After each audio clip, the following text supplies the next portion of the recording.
You, I haven't thought about you in a while. I haven't thought about that beautiful smile and how it used to make my heart go wild, wild. You. Coucou tout le monde, c'est Aude et bienvenue dans cette nouvelle vidéo. Aujourd'hui je vous retrouve pour vous présenter les nouveaux fichiers, enfin en tout cas celui-ci pour aujourd'hui, pour faire des rangements de bureau. Donc c'est le premier d'une série, je ne sais pas si je vais tous les faire à la suite, ça va dépendre de ce que j'ai le temps de faire. Et le premier c'est celui-ci. Avec, je vais le coucher, tout ce que ça figure du coup, des petits tiroirs, donc il y en a deux.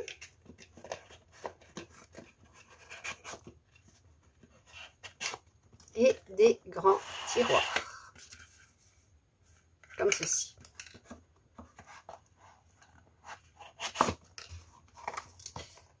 Ici, nous avons de quoi ranger les washi tape par exemple. Donc la largeur est suffisante pour ranger des grands washi tape. Mais on peut aussi très bien y mettre des petites peintures comme ceci. Ou même des nouveaux. Ça rentre très bien. Comme ceci. Derrière, nous avons un espace suffisamment grand pour y mettre des choses plus grandes, comme par exemple nos grandes règles, ou alors des ciseaux, par exemple.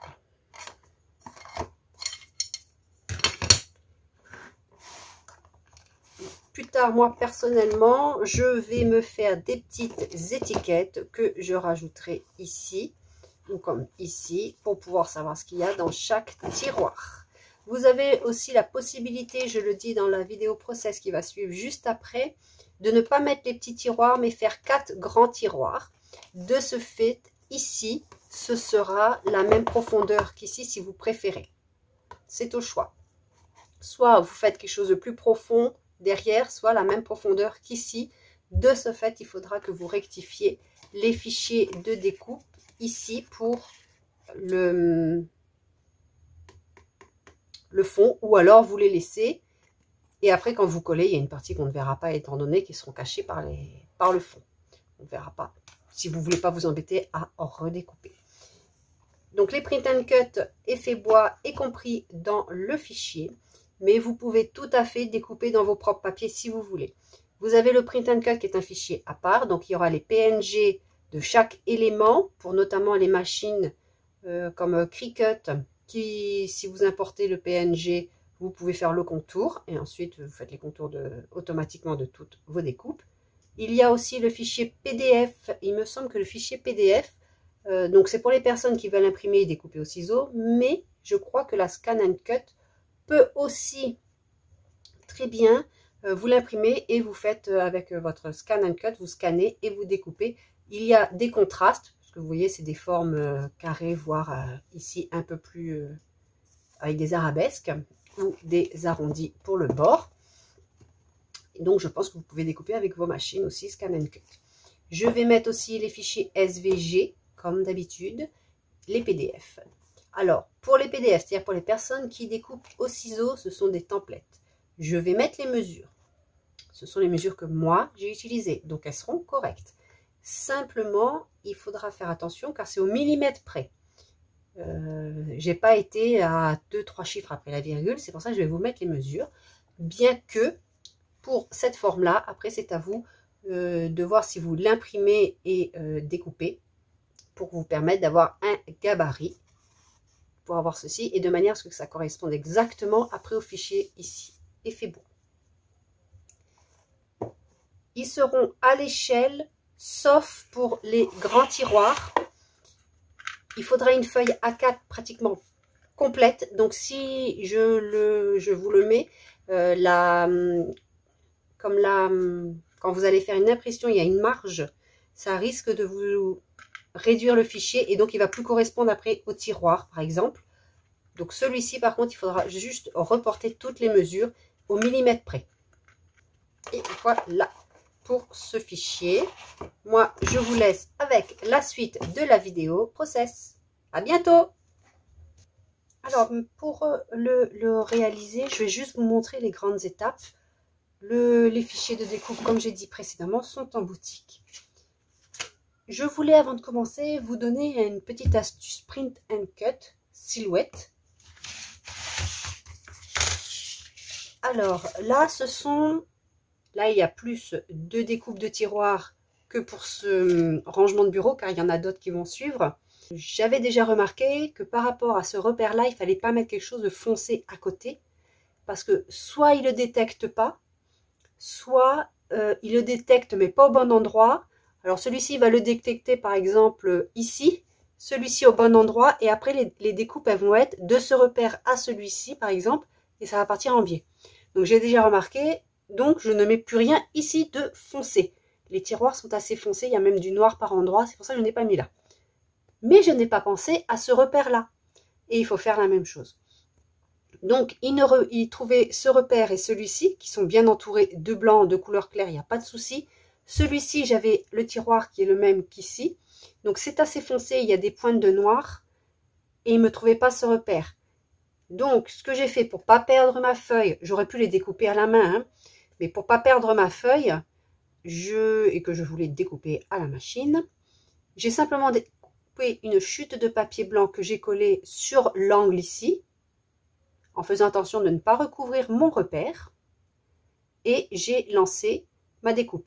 Avant de lancer ma découpe, par contre, j'ai été dans le design, j'ai pas touché quoi que ce soit, je les ai pas déplacés, j'ai juste supprimé celui-ci pour pas qu'ils viennent me faire une découpe ici, c'est inutile. On va pas user la lame pour rien non plus. Donc voilà, donc c'était une petite astuce pour le print and cut silhouette. Faites attention de ne pas mettre de noir ou d'éléments trop foncés proches des 3 repères ici. Ici, c'est pas un souci, il n'y a pas de repère. Donc, comme vous voyez, pour les ensembles de bureau, je vous propose un fichier qui est compris dans le pack effet bois. Alors, pour réaliser ceci, nous aurons besoin de cardstock. Alors, vous pouvez prendre des cardstock A4. Tous les fichiers rentrent dans les cardstock A4. Donc il en faudra plusieurs. Si vous prenez du 30-30, bien sûr, il y aura une économie, étant donné que vous pouvez mettre parfois plusieurs fichiers dans une feuille 30-30 et pas dans une feuille A4. Dans une feuille A4, c'est un fichier à chaque fois. Pour les tiroirs, vous pouvez soit utiliser comme moi j'ai utilisé ici. Alors, je ne fais pas de la pub, mais voilà, c'est pour vous dire. J'ai utilisé des rivets avec anneaux 9 par 8 mm pour coque de téléphone portable et sac à main. Donc, c'est ceci. Vous avez aussi le même système, comme ceci, plus gros. Je crois que c'est des boutons, j'ai le nom là peut-être. Des boutons de colle, mais avec un anneau. Ou alors tout simplement le bouton de colle. Et ce sont des vis à chaque fois. C'est pour ça que j'aime bien ce système, car ce sont des vis. Moi, je préfère le système à vis que le système avec des brades. Vous pouvez aussi utiliser les petites poignées, comme ceci par exemple. Et il vous faut 3 petits brades aussi, en plus. Si vous n'avez pas ces petites choses, vous ne savez pas où les trouver, je sais qu'Ephemeria en vend. Il me semble que les boutons de colle là, je les ai pris chez Ephemeria, si je ne me trompe pas. Ceci sur Perle & Co. Si vous n'en avez pas, vous pouvez très bien utiliser des perles de bois ou autres. Vous avez juste ensuite à la coller devant. Donc, vous ne faites pas attention au petit trou. Le petit trou, en fait, vous indiquera le centre. Alors, c'est pas tout à fait centré. Du fait que ici, j'ai prévu un anneau, il est légèrement vers le haut. Tout simplement. Après, rien ne vous empêche, si c'est une grosse perle, de le descendre un petit peu ou pas. Mais bon, ça gêne pas, hein, moi je préfère. De fait de l'anneau, c'est pour ça que je ne les ai pas centrés. Et moi, j'utilise donc un tout petit tournevis cruciforme pour pouvoir les visser correctement. Mais ça se visse aussi à la main, sans souci. Nous allons commencer le montage par les tiroirs. Donc, nous avons le tiroir en lui-même et la boîte.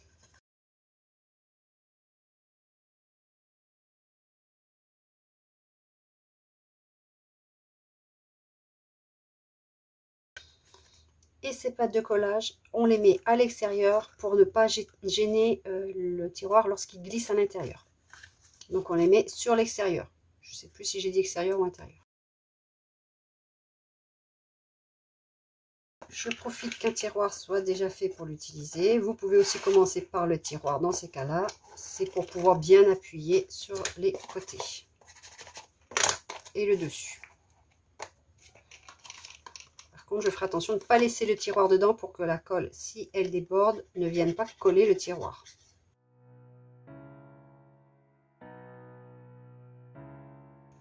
Et je laisse sécher ceci. Et maintenant, je fais mon tiroir. Et cette fois-ci, toutes les pattes de collage sont collées à l'intérieur et non pas à l'extérieur.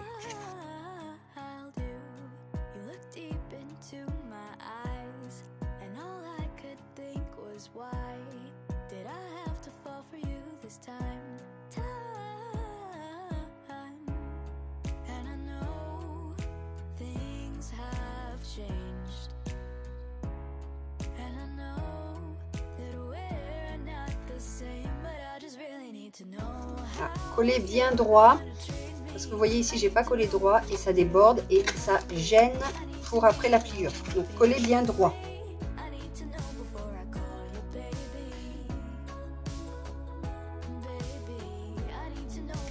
Maintenant, si vous mettez le même système que moi ou des systèmes avec des brades, il faut le mettre maintenant.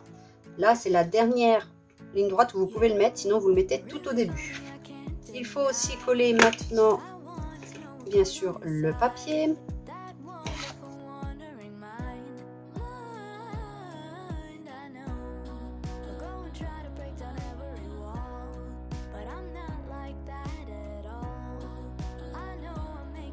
Sachez aussi que le trou est plus petit que ce système, simplement que c'est pour marquer le centre. Et si vous utilisez un autre système, vous n'êtes pas embêté, vous n'avez pas un gros trou sur votre tiroir. D'habitude, je commence par mettre ceci. Là, j'ai oublié. Voilà, il faut forcer un petit peu pour le mettre.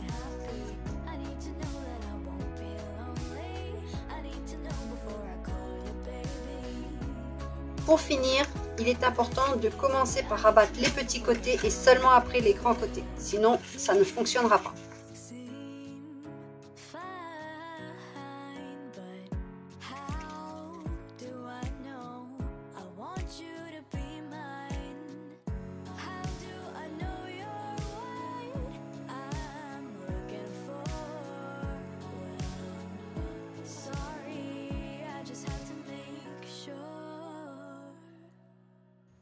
Un petit poids dessus pour que les ailettes restent bien à l'intérieur.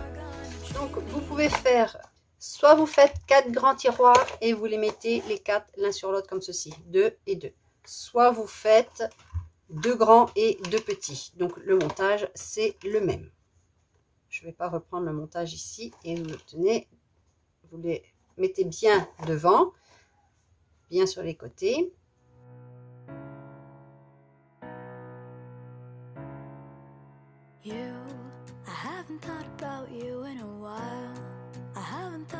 That beautiful smile and how it used to make my heart go wild. Je fais la même chose.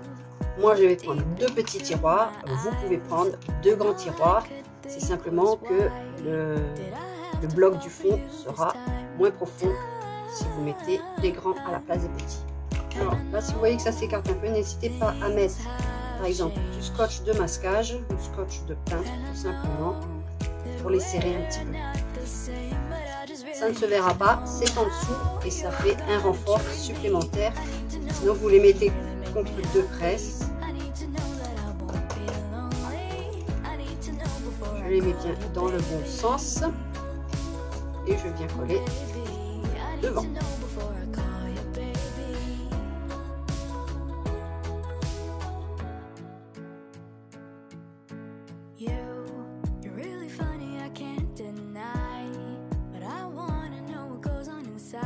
Pour le fond, j'ai ces 2 pièces-là. J'assemble les 2 éléments. Je vais mettre la pâte sur l'extérieur pour qu'elle ne se voit pas à l'intérieur. Elle sera cachée par le papier de collection.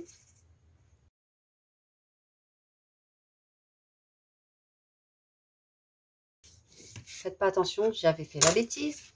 Et seulement maintenant, je viens coller mon papier de collection. Ça, la pâte, elle est cachée.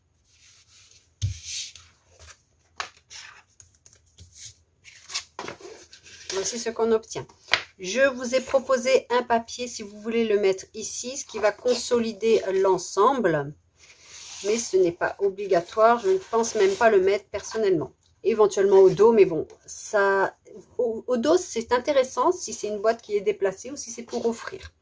Je verrai après si je la mets, mais ça peut permettre de consolider si vous utilisez un papier comme moi qui n'est pas très épais. Parce que comme j'ai des papiers de collection aussi qui fait 200 grammes, je crois que celui-ci c'est 160 grammes, c'est un papier trophée. Je n'ai pas besoin de très épais. Là, c'est assez épais. Ça gondole un peu parce que j'ai utilisé une colle vinylique, donc à base d'eau. Quand ce sera sec, ce sera tout de suite beaucoup mieux. Je vais coller ceci sous mes tiroirs.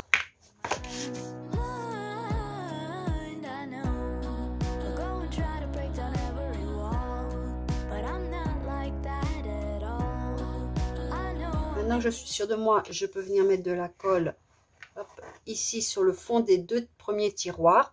Évidemment, si vous avez les 4 tiroirs, vous mettez de la colle sur tout le fond des tiroirs.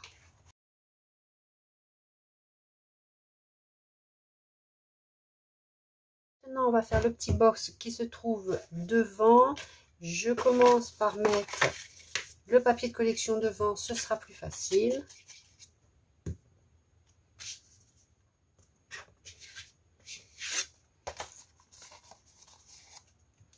Et là, je fais attention de mettre toutes mes pâtes de collage sur l'extérieur car elles seront cachées. Sinon, on va les voir à l'intérieur et ce serait dommage.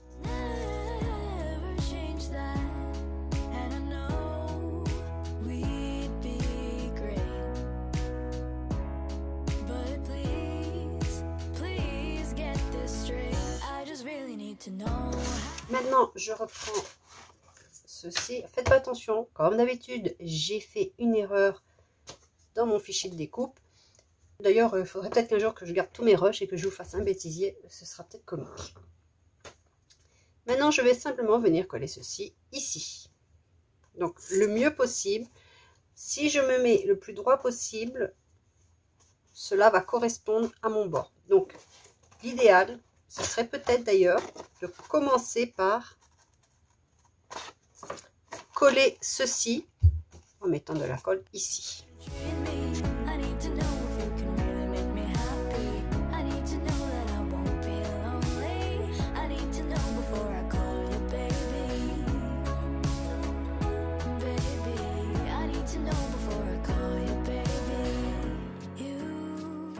Je vais découper une bande de papier pour mettre ici et je vais découper celle-ci pour finalement la mettre devant et pas derrière.